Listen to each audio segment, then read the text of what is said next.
Hello, what's up guys? Welcome to the new video. In this video we are going to learn that why sine 90 degree is equal to 1 and why cosine 0 degree is equal to 1 and why tangent 90 degree is equal to undefined or infinity. So here we have sine theta equal to perpendicular over hypotenuse. So in this figure, let's suppose the angle is 45 degree, and if we keep on increasing the angle, so the hypotenuse will decrease. So here sine 60 degree perpendicular over hypotenuse, so keep on increasing the angle.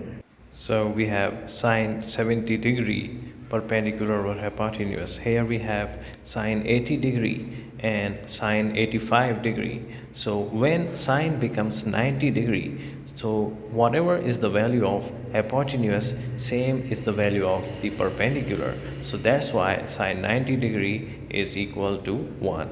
Now here we have cosine base over hypotenuse.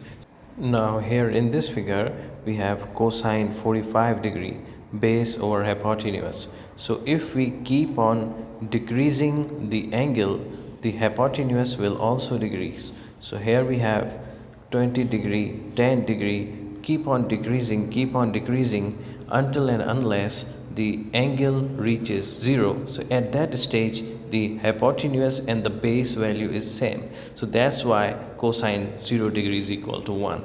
Now here we have tangent perpendicular over base. So if we keep on increasing the angle, the base size will decrease. So keep on increasing the angle, keep on increasing. Now here we have tangent 70 degree, 85 degree.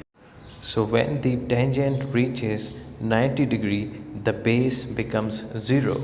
So that's why perpendicular over base, anything divided by 0 is equal to infinity. So that's why we can say that tangent 90 degree is undefined. I hope you understand. Thank you for watching this video.